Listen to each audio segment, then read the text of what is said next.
Darwin Nunez is a name that splits opinion in the Liverpool space and certainly has been someone that has been in the headlines a lot recently over proposed transfers. In today's video, we will discuss some massive Darwin news as developments have came out. We will discuss this all whilst going over all of the latest Liverpool news from the last 24 hours. There is so much to cover in today's video, but first, hit the like button and subscribe to the channel and join our fast-growing community.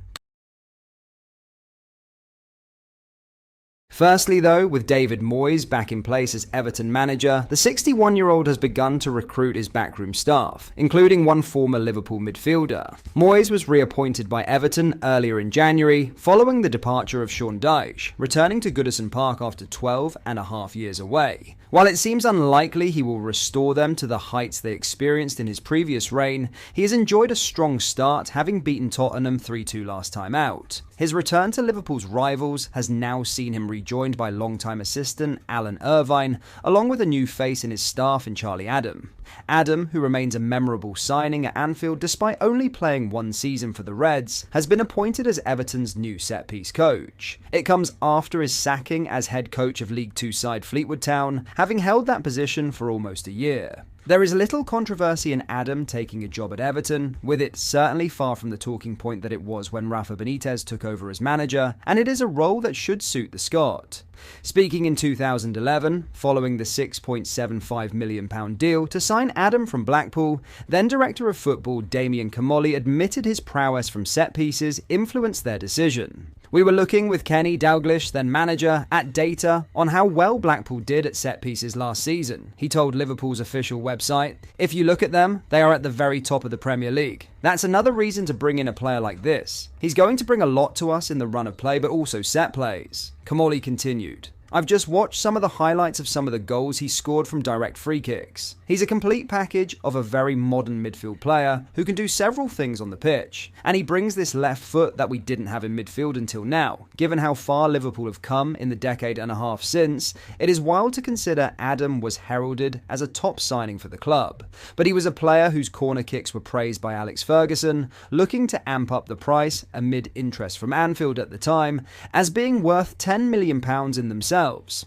Adam, who is still only 39, played 37 times for Liverpool before joining Stoke in 2012, retiring 10 years later after further spells with Reading and Dundee.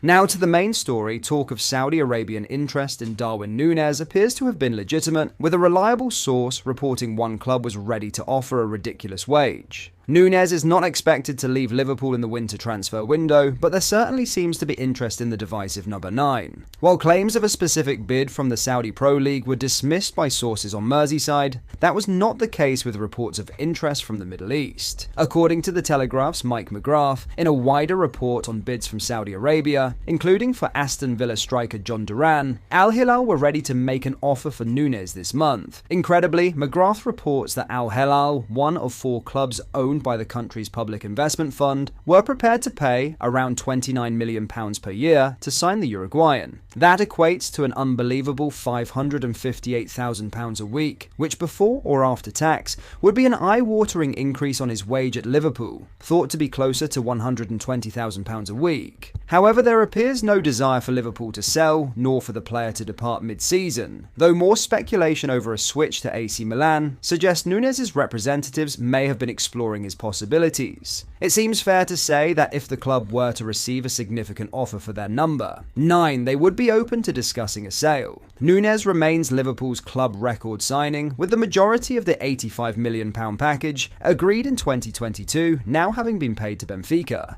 But his role in Arne Slot's squad does not reflect that. While there is a positive mood around the forward following his match-winning brace against Brentford, the reality is that he has not performed with the consistency required. An £85 million striker would reasonably be expected to be among the leading goal scorers not only in the Premier League, but across Europe, but so far this season Nunez has scored 6 and assisted 4 in 28 appearances. Whether Saudi interest in Nunez will resurface in the summer, or perhaps even before the end of the winter window on February 3rd, remains to be seen. But the fact Al Hilal were reportedly willing to pay upwards of £500,000 a year in wages alone shows that the spending power in the Middle East has not faded along with the public interest in the Saudi Pro League.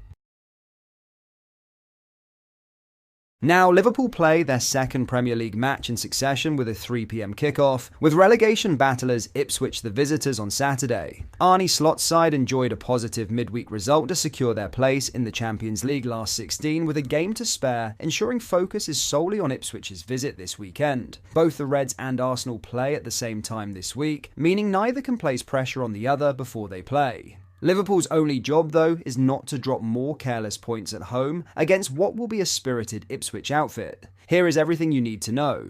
Slot will not be able to call upon Curtis Jones for Saturday's game, with the midfielder ruled out after the issue he picked up against Lille in midweek. He will not be available for the game tomorrow, Slot confirmed on Friday. The rest we have to wait and see how long it's going to take. I'm not expecting months, but let's see if he's available for PSV or Bournemouth. A frustrating blow for Jones, who joins Joe Gomez, hamstring, and Diogo Jota, muscle, in the treatment room. Ipswich will arrive at Anfield in the relegation places, sitting 18th behind Wolves only on goal difference, ensuring incentive for a result is not in short supply. They have proven a stubborn outfit to break down despite their place in the table, although only 2 teams have scored fewer goals this season than them, 20. And only 3 have conceded more, 43. They signed Brighton's Julio Enciso on loan ahead of this clash and will welcome back Calvin Phillips after he missed the 6-0 defeat against his parent club. Man City Kieran McKenna's decision to set up 5-4-1 against City was punished, so we would expect them to revert back to 4-2-3-1 against the Reds. None of Ibrahima Konate, Andy Robertson or Cody Gakpo played a part in the midweek win over Lille, which creates a sense of inevitability for their place in the starting lineup. Trent Alexander-Arnold and Alexis McAllister will be restored after cameos in the Champions League, which leaves the big question over Luis Diaz and Darwin Nunez in the number 9. The Colombian has been preferred by Slot, and it would not be a surprise to see him start for the 4th game in a row. Konate is nearing full fitness. Konate has been taking painkillers after rushing back from his knee injury, but Slot told reporters he is being carefully managed as he insisted it's safe for him to play. Slot said, "I think you've seen how we tried to manage that. I think we skipped him twice, didn't we? At least in this game against Lille, Jurgen played, and the Accrington game he didn't play as well. That is a bit maybe because he has still some pain in his knee. Don't exaggerate it, but he probably feels a bit. It's safe for him to play, but it's more the load you're aware of. If a player is out for 5 or 6 weeks and then you play him every 3 days, that's, in our opinion, a certain risk. So we always try to manage that. I think he now comes to a moment where he would be able to play 3 times a week. Now, it would not be a Liverpool match day if there was not a chance for Mohamed Salah to set a new record or equal Xiao surpass a player in the all-time charts,